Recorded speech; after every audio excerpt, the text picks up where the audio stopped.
Good morning, magandang umaga po.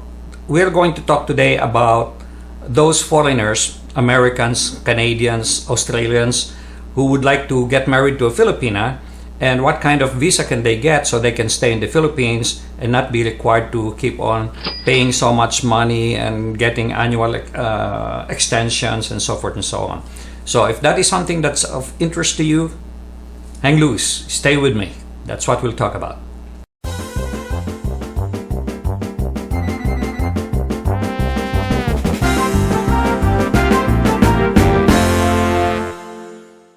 Some people in my vlog saying that they were saying that Filipinos, Americans or foreigners, I should say, foreigners are not allowed to become Philippine citizens. Yes, they are. There is also naturalization in the Philippines, just like in the United States. But in the US, they require you to be a resident for 5 years. In the Philippines, it's also 5 years, but that is if you are married to a Filipina. If you are not, then they require 10 years. Okay? Maybe that will be a separate subject matter that I can address later.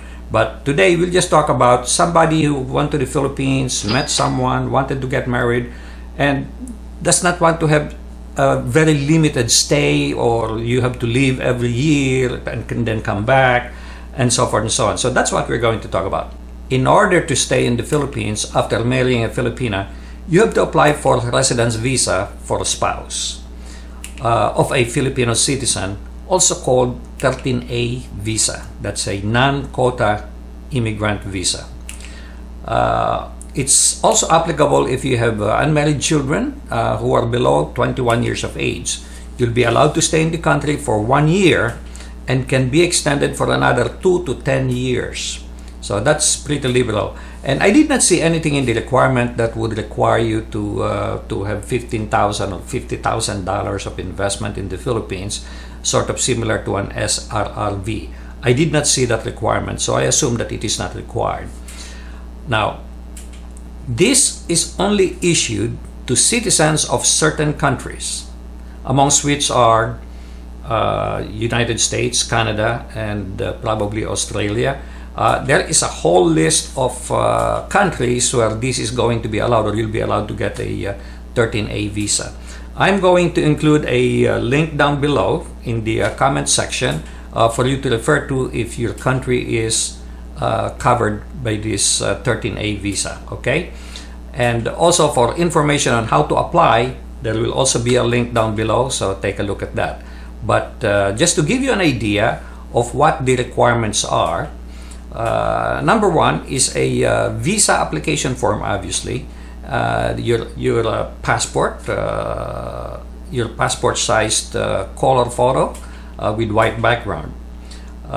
And your passport will have to have at least 6 months of validity left.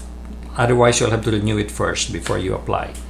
Photocopy of Filipino spouse's passport. You will need that. A marriage certificate. Now, this is important. Authenticated by Philippine Department of Foreign Affairs. Everything in the Philippines is authenticated, notarized, or whatever. Okay, but it has to be authenticated by the Philippine Department of Foreign Affairs if the marriage took place in the Philippines. Now, if the marriage took place in a foreign country, it should be registered with the Philippine Embassy of the country where the applicant and Filipino spouse got married.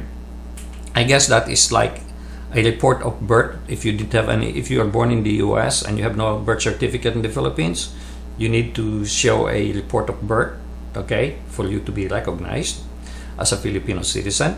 I guess similarly, if you got married in the United States or in Canada, you will need to have some kind of a report certified by the US Embassy, or the Philippine Embassy, I should say. Okay? Now, the applicant's birth certificate, which obviously if you are a US citizen, it will be coming from the US. Filipino spouse's birth certificate, just to prove that she was born in the Philippines. Applicant's proof of financial status. Now, that's important. Bank certificates, property deeds, certificates of stocks. It's because the Philippines just want to make sure that you will not become a liability to the Philippine government. Now, they will also need a police clearance from the country of origin. That means from the US, maybe NBI clearance or something like that.